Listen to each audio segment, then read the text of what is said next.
주일 예배를 시작하겠습니다. 브레드채플 예배를 드리는 우리 성도님 여러분을 환영합니다. 지금 이 예배는 대한민국 항구도시 부산에서 예배를 드리고 있습니다. 우리 성도님들 바이러스 때문에 고생하시죠. 우리가 사는 이 부산만 해도 간밤에 새벽 0시를 기해서 15,000명 이렇게 왔다 갔다 하고 있는 중인데, 여러분과 여러분 자녀들의 건강을 지키시고 보호하시고 마스크 잘 쓰시고 손도 잘 씻으시고 사람들과의 거리를 잘 유지하시기 바랍니다. 오미크론 바이러스는 전파력은 강하지만 독감 걸리는 정도의 수준이라고 하니까 너무 겁내지 마시고, 혹시 걸리더라도 평소 감기약 먹고 해열제 먹는 정도로 잘 치유하셔서 회복하시기 바랍니다. 우리가 이 위기와 환난 가운데서도 창조주 하나님이 우리를 돌보고 계시고 생사간에 우리의 위로가 되신다는 사실에 기뻐하고 감사합니다. 주님을 의지하는 복 있는 삶이 지속되기를 바랍니다. 우리 다 함께 니케아 컨스탄티노플 신경으로 우리의 신앙을 고백하겠습니다. 이 니케아 컨스탄티노플 신경은 주 325년에 니케아라고 하는 곳에 로마 제국의 황제 컨스탄틴이 공의회를 소집했습니다. 성부 하나님과 예수님은 이 서열 관계냐, 종속적인 관계냐, 아니면 대등 관계냐 하는 이 문제를 두고 교회가 신랄하게 어려울 때 성부와 성자는 동일 본질이시다, 대등 관계이다, 본질상 동일하다, 곧 예수님은 하나님이시고 또한 사람이시다라는 성경적 교리를 확정한 내용입니다.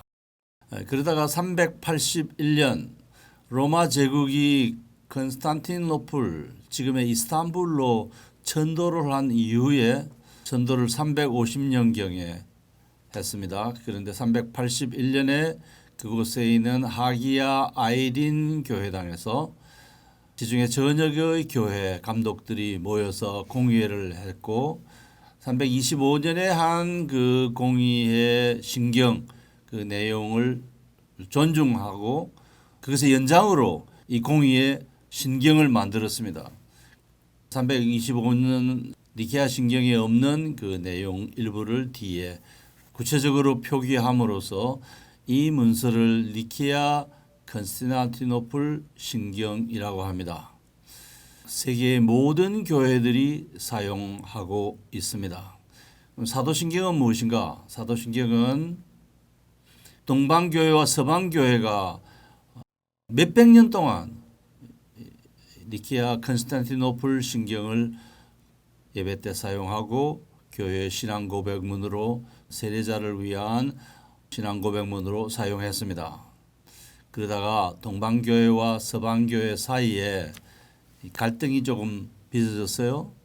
특별히 이 니케아 신경에 성령은 성부로부터 오시고 또는 성부로부터 나시고라고 하는 표현이 있는데, 그것을 서방교회가 성령은 성부와 성자로부터 나시고라는 그와 아들로부터 성자로부터란 말을 첨가했습니다.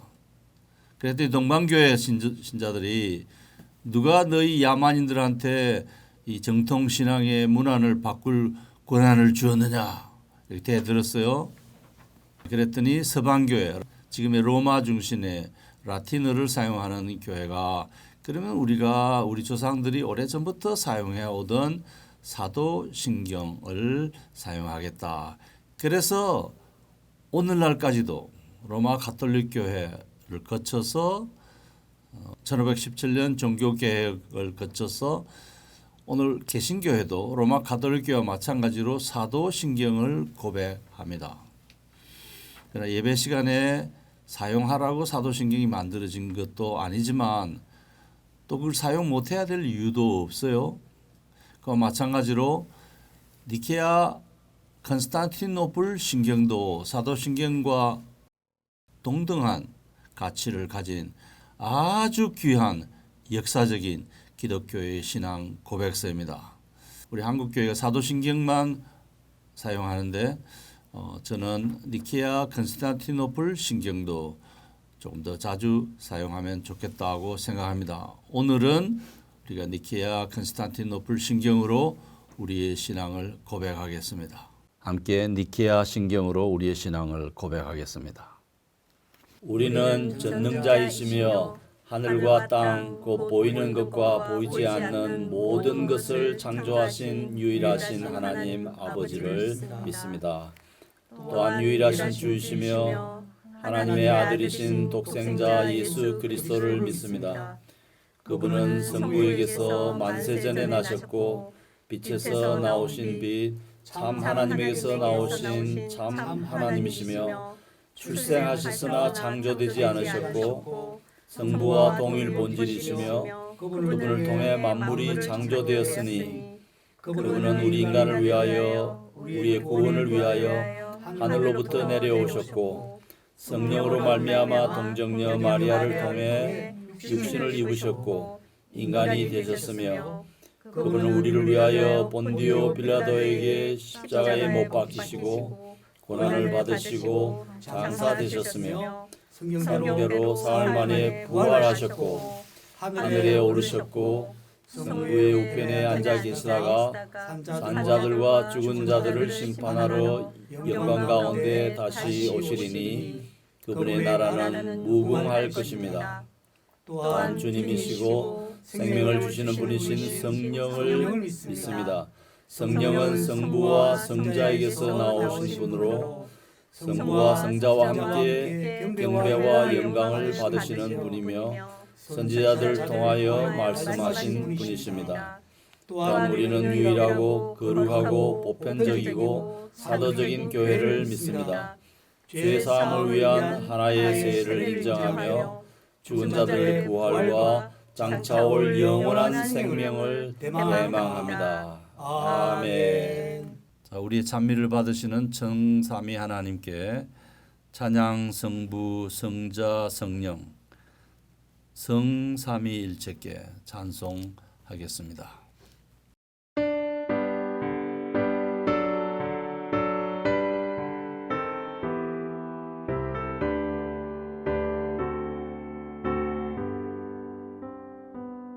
찬양 성부 성자 성령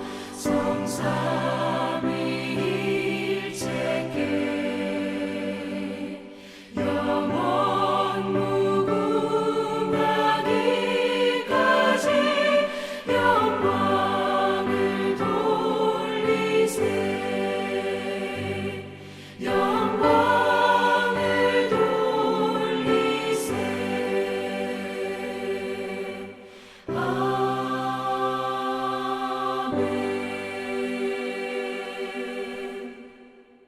기도하겠습니다.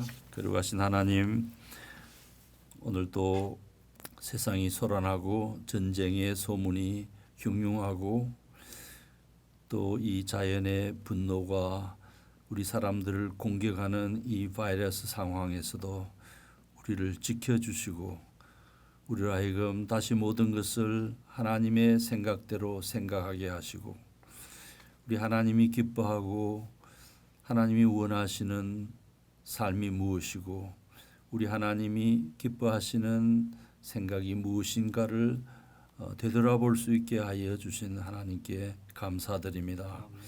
이 땅의 모든 영광을 받으시기에 합당하신 우리 주님께 이 예배를 올립니다. 우리 브레드 채플 부산교회를 기억하시고 이 교회와 함께 주님이 기뻐하시는 삶이 확대되어지고 하나님의 나라가 확대되어지고 구원의 복음이 널리 전파되어져서 우리가 오늘 신앙을 고백한 대로 이 믿음 도리를 굳게 붙잡는 성도들이 점점 많아지는 역사가 일어나게 하여 주소서. 또 이 교회를 맡아 봉사할 우리 이수영 목사님 부부 주님께서 위로를 더하시고 스라의 자녀들을 복되게 하시고 우리와 함께 예배하는 우리 자매님들을 주님이 기억하여 주시옵소서. 오늘도 성령 하나님이 우리의 예배를 받으시는 줄 믿습니다. 저희들이 무엇을 또 어떤 일로 하나님을 기쁘시게 하고 또 우리들이 어떻게 하나님 나라를 더 확장시켜 가야 될 것인가를 고민하고 매진할 수 있게 하여 주시옵소서. 예배를 받으시는 우리 주 예수 그리스도 이름으로 기도합니다. 아멘.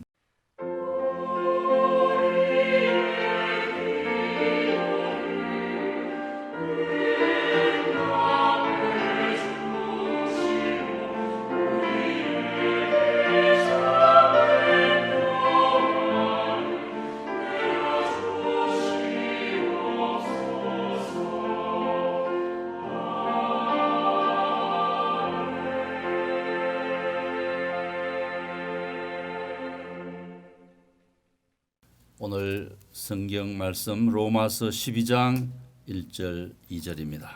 바울이 로마인들에게 보낸 서신 제12장 1절 2절입니다. 그러므로 형제들아 내가 하나님의 모든 자비하심으로 너희를 구원하노니 너희 몸을 하나님이 기뻐하시는 거룩한 산 제물로 드리라. 이는 너희가 드릴 영적 예배니라. 너희는 이 세대를 본받지 말고 오직 마음을 새롭게 함으로 변화를 받아 하나님의 선하시고 기뻐하시고 온전하신 뜻이 무엇인지 분별하도록 하라. 아멘. 이수영 목사님께서 설교하시겠습니다. 성도 여러분, 지금 학교마다 개학을 앞두고 있습니다. 제가 사실 학창 시절에 가장 싫어했던 것이 시험이었습니다. 성도 여러분들은 어떠셨습니까? 가장 좋아했던 게 시험이었습니까? 사실 시험을 칠 때 점수를 잘 받으려면 선생님께서 가르친 핵심과 교수 목적을 잘 이해해야 되는데 저는 그게 굉장히 힘이 들었습니다.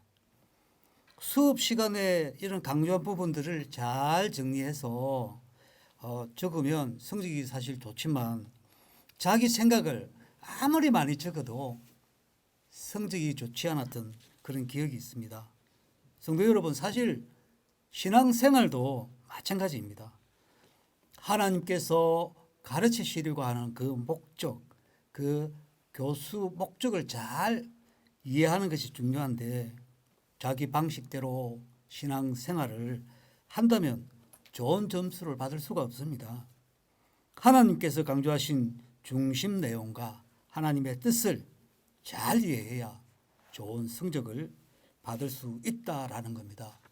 오늘 보신 본문 12장 앞절이 로마서 11장입니다.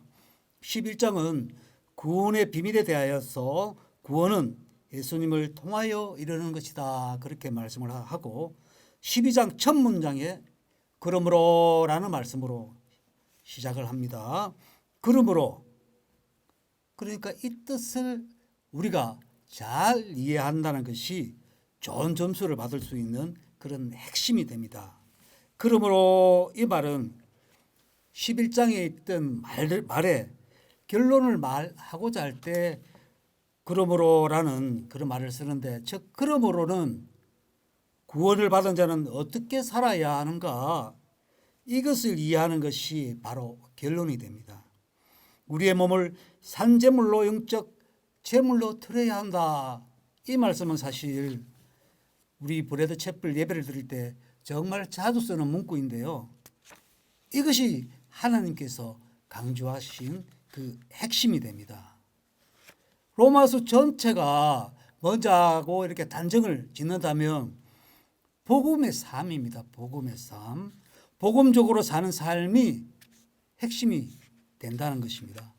복음을 받은 우리에게서 나타나야 할 삶의 열매가 무엇인가? 복음이 씨앗이라면 거기서 돋아나 자라나는 삶은 어떤 삶인가? 복음적인 삶을 살려고 하면 어떤 분별력을 성도들이 가져야 하는가? 복음적으로 사는 삶은 참된 복음의 의미를 잘 이해하고 영적 예배를 드리기 위해 하나님의 뜻을 잘 분별하는 것입니다. 하나님의 뜻을 분별함으로 영적인 예배라는 것, 한마디로 말하면 우리가 산속에서 돌을 닦는다든지 사탄의 뜻을 우리가 올려드린다든지 이성적으로 합당하게 드려지지 못하는 그런 예배가 아니라 이성적으로 정말 지성적으로 합당하게 우리의 몸, 육신뿐만 아니라 인격 전체, 생각, 달란트, 시간, 내가 가진 모든 소유 전체를 드리는 것이 바로 영적 예배가 됩니다. 그러나 어떻습니까? 구원을 받은 후에도 하나님의 뜻을 우리는 잘 구별하지 못하죠. 왜 그렇습니까? 영적 예배를 드리지 못하는 이유가 뭘까요? 우리에게 늘 방해하는 방해자가 있기 때문입니다. 하나님은 늘 뜻을 숨기지 않습니다. 그런데 우리는 왜 자꾸 오답을 적는가? 하나님께서 교수하신 목적, 교수의 핵심을 제대로 적지 못하고 오답을 적는가? 바로 그렇게 엉터리를 적도록 유혹을 하는 사단과 죄, 그 죄가 내 뜻대로 신앙생활을 하지 못하도록 그렇게 유혹을 하기 때문입니다. 그래서 우리는 어떻게 하면 하나님의 뜻을 잘 분별해서 좋은 점수를 받을 수 있을까? 어떻게 해야 하나님의 온전한 뜻과 선하신 뜻을 잘 분별할 수 있을까? 늘 관심을 가지고 신앙생활을 해야 한다는 겁니다. 오늘은 하나님의 뜻을 잘 분별하는 방법을 묵상하고자 합니다. 함께 하실 때 하나님의 뜻을 잘 분별하는 능력이 성도님에게 임하시기를 주님의 이름으로 축복합니다. 먼저 이 세대를 본받지 않아야 합니다. 로마서가 소개하는 삶은 뭐 그렇게 대단한 삶은 아닙니다. 영웅 호굴의 덩치 큰 거대한 삶을 지금 주님께서 요구하시는 것이 아니라 사실은 소소한 우리의 일상입니다. 무슨 말이냐? 하나님을 대적하는 것이 세상을 살아가는 이 세대들에게 소소하게 유혹하는 것들인데 요즘은 TV에 보면 먹방이 대세입니다. 음식의 유혹이라든지 그 음식을 먹기 위한 그 에너지, 그 돈을 낭비하고 또 로맨스를 위해서 사랑만 그렇게 찾아다닌다든지 오직 내 가족만 최고로 생각해서 부모와 자식을 하나님보다 더 높이 생각한다는 것입니다. 그리고 오직 자기 자신만 생각하는, 자기를 위해서는 가족도 하나님도 필요 없다 생각하면서 그렇게 살기도 하는데 이렇게 소소하게 생각하는 것들이 어떻습니까? 나중에는 내 운명마저도 바꾸게 되는 그런 결과를 초래하게 됩니다. 2절 상반절입니다. 너희는 이 세대를 본받지 말고. 성도는 세상에 살면서 무엇이 중요한지 판단하기 위해서는 하나님의 뜻이 무엇인지 잘 분별해야 합니다. 너희는 이 세대를 본받지 말고 하나님의 뜻을 잘 분별해야 합니다. 그런데 세상의 정욕이 우리 성도들을 잘 분별하지 못하도록 그렇게 유혹을 합니다. 요한일서 2장 16절에서 세상이 주는 유혹의 세 가지를 육신의 안락함을 즐기는 육신의 정욕과 눈을 즐겁게 하는 안목의 정욕과 세상 살림의 자랑과 내 집 자랑, 이 세상에서 이생의 자랑거리를 모으라고 그렇게 정욕은 유혹을 하고 있습니다. 이 세상의 가치관과 정욕이 하나님의 뜻에 초점을 맞추는데 방해를 합니다. 정욕보다 더 중요한 영생에 관심을 가져야 하는데 돈과 명예와 권력을 가지면 영생에 관심을 가지지 못하게 사단은 그렇게 정욕은 유혹을 하고 있습니다. 이 세상의 가치관과 정욕이 하나님의 뜻에 초점을 맞추는데 방해를 합니다. 정욕보다 더 중요한 영생에 관심을 가져야 하는데 돈과 명예와 권력을 가지면 영생에 관심을 가지지 못하게 사단은 오직 정욕에 따라 살아가게 그렇게 유혹을 합니다. 그런데 정욕을 잃어버리게 되면 세상은 사실 나에게 아무런 관심을 주지 않습니다. 그래서 사탄은 정욕을 잃어버리지 말라고 발악을 하면서 내가 그렇게 살아가도록 그렇게 나를 명령하고 이끌어가고 그렇게 살아가게 합니다.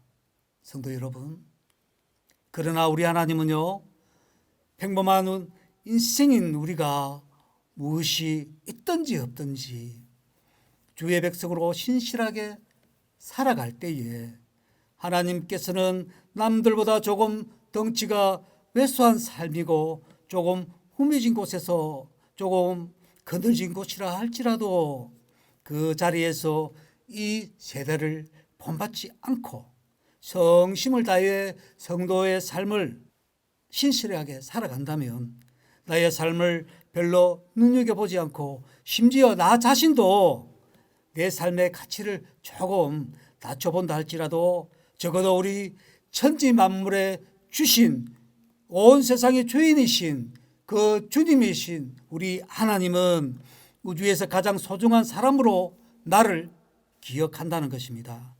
하나님이 보실 때는 내 삶이 역사이고 하나님이 보실 때는 그게 행복이고 내가 어떻게 살아가는지 관심 있게 보시고 나의 일상생활 속에서 이 세대를 본받지 않고 하나님을 경외하는 삶을 보시고 하나님이 기뻐하시고 어떨 땐 안타까워하시지만 우리가 정욕을 버릴 때까지 하나님은 기다려 주십니다.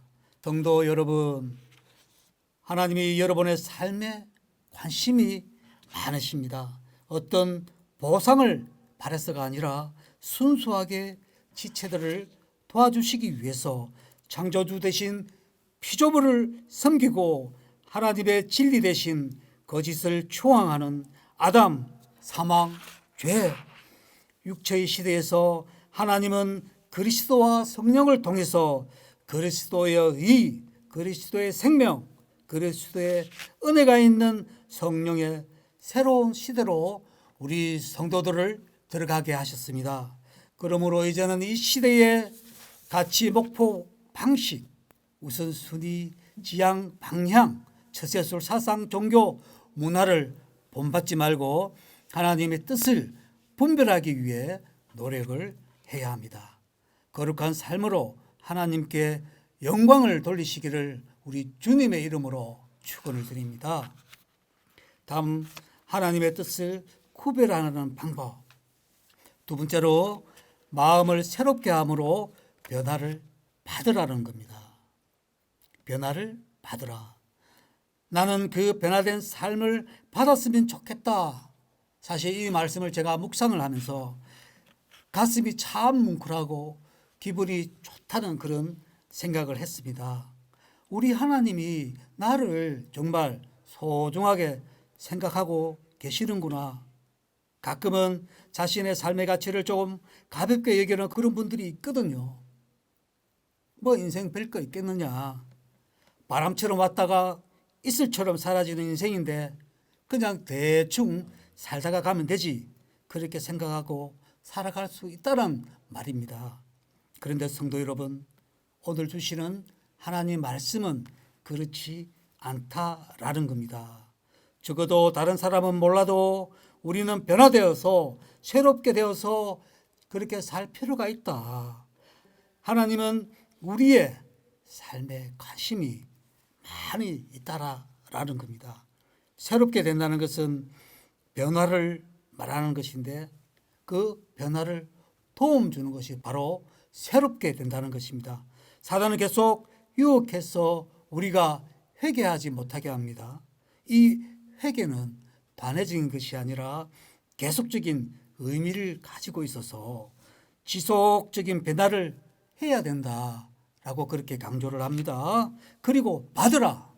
받으라는 명령으로서 우리가 받는 것이 우리의 선택이 아니라 명령으로서 성령님께서 계속 회개함으로 변화를 받으라라는 하나님의 준엄한 명령이 되는 것입니다.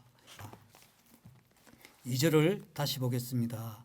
너희는 이 세대를 본받지 말고 오직 마음을 새롭게 함으로 변화를 받아 하나님의 선하시고 기뻐하시고 온전한 뜻이 무엇인지 분별하도록 하라. 아멘. 그런데 새롭게 변화된다는 것, 새롭게 변화된다는 것이 어찌 그렇게 쉽습니까? 성도 여러분, 새롭게 변화되는 것이 쉽게 느껴지십니까? 참 힘이 듭니다. 나의 능력이 아니라, 내가 변하는 것이 아니라 그 변화를 일으키는 분이 누구시냐? 우리 성령님이다 라는 겁니다. 방향을 바꾸시는 분이 바로 성령님이다. 변화의 주체는 성령님이다. 내적인 중심의 변화는 우리가 하는 것이 아니라 바로 성령의 역할이라고 합니다. 그래서 근본적인 변화가 되어서 새 사람으로 다시 태어나게 해서 계속적으로 새로워지게 하시는 분이 누구시냐? 바로 성령님이시다라는 것입니다. 성도 여러분, 이것이 복음 중에 복음이 아닙니까? 적극적으로 우리가 성령님과 함께하며 세상의 유혹에서 벗어나 하나님의 뜻대로 살게 될 뿐만 아니라 하나님의 뜻대로 살게 되면 인생의 목적, 인생의 방향을 바꾸게 된다는 것입니다. 우리의 힘이 아니라 성령의 능력으로 그렇게 우리의 인생의 방향과 인생의 목적을 바꾸게 된다라는 것입니다. 성도 여러분, 성령님을 잡아야 합니다. 성령님을 놓치지 말고 내 생각을 믿고 그렇게 의지한다면 실패하고 맙니다. 아니다. 내 생각이 중요하다. 나는 내가 할 수 있다.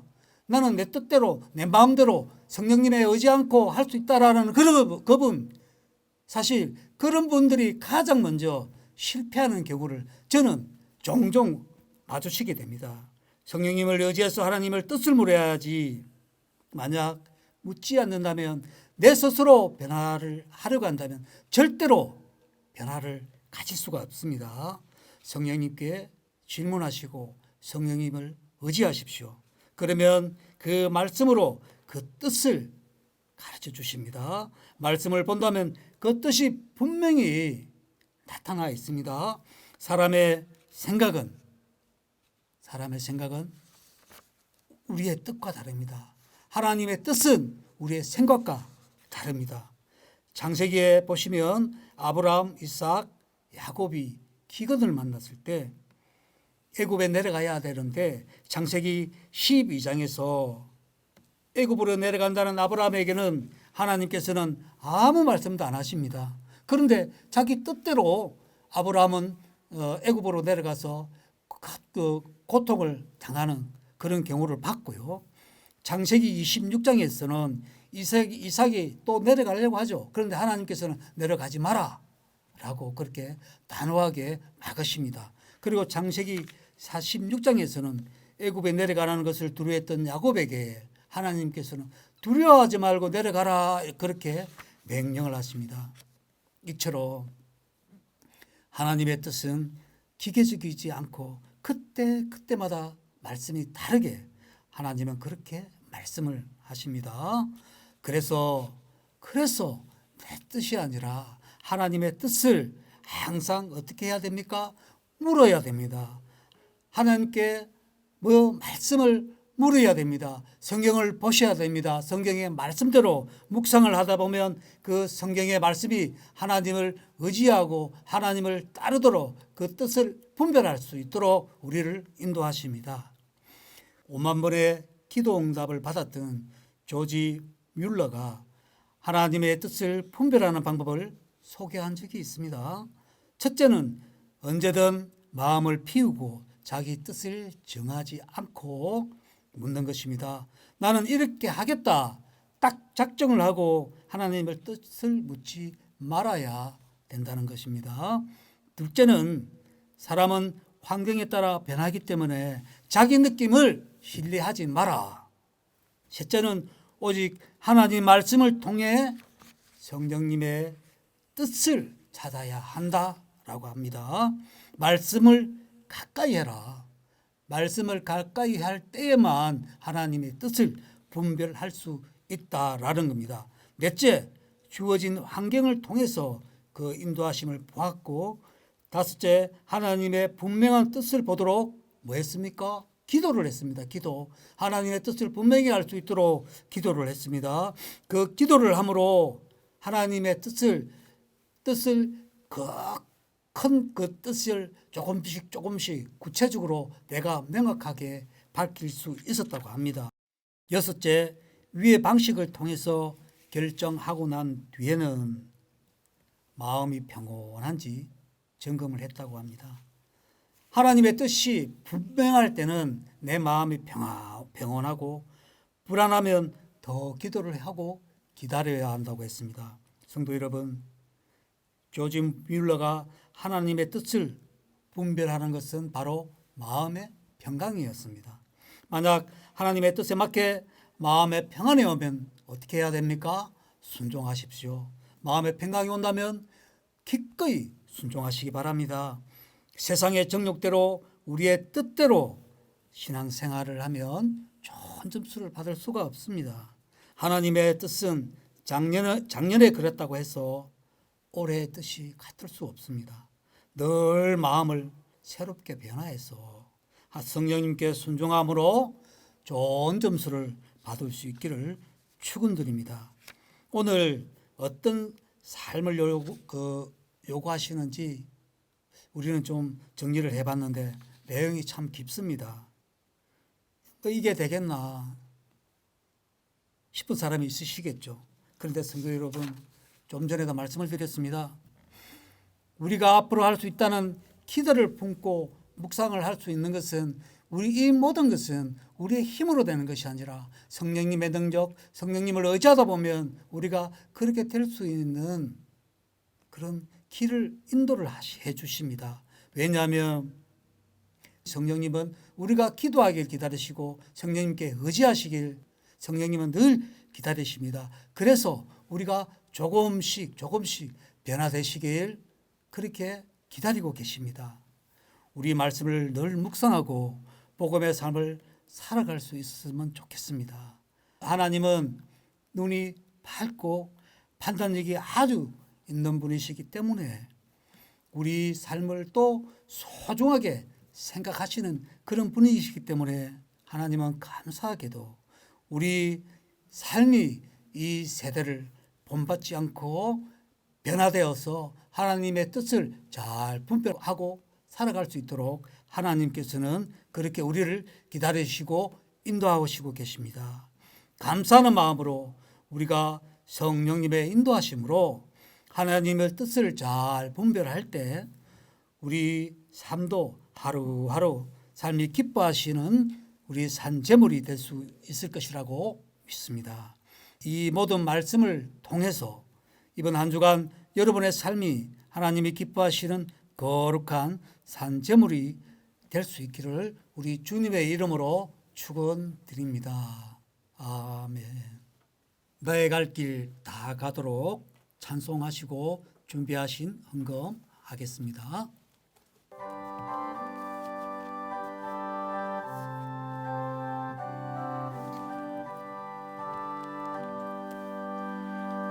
나의 갈 길 다 가도록 예수 인도하시니 내 주 안에 있는 공유 어찌 의심하리요.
나의 갈 길 다가도록 예수 인도하시니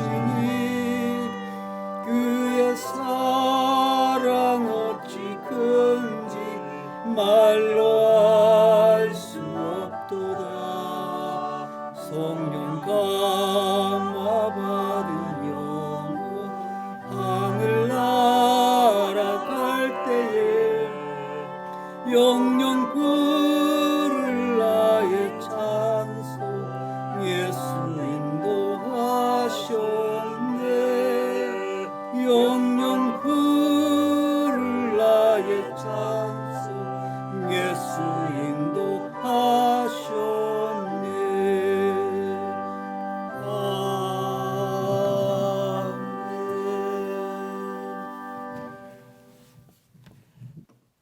기도하겠습니다. 거룩하신 주님, 오늘도 주신 말씀 행복하게 마음에 새깁니다. 주님께서 나를 위해 자기의 몸을 산제물로 드렸다는 소식 너무나 감사하고 나와 함께 하신 것을 보면 우리의 삶을 그만큼 소중히 여겨 주신 것에 대하여 정말 경의를 표하고 감사를 올려드립니다. 부족하지만 거룩한 삶이 되기를 소망합니다. 주님이 기뻐하시는 하나님의 제물이 될 수 있는 그런 삶을 소망합니다. 늘 그렇게 살 수는 없다 할지라도 내 삶의 반이라도 정말 주님 기뻐하시는 보석 같은 삶과 생각과 그런 말과 행동이 우리 성도들에게 나올 수 있도록 인도하여 주시옵소서. 성령께서 함께 하시기에 가능하리라고 믿습니다. 그 믿음으로 더 새로운 한 주를 시작합니다. 우리 삶에서 변화된 새로운 삶이 나올 수 있도록 인도하여 주시옵소서.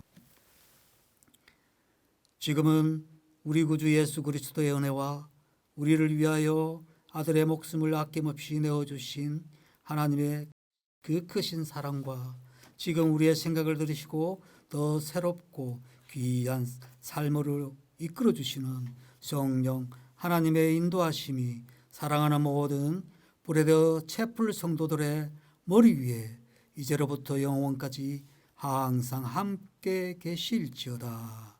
아멘.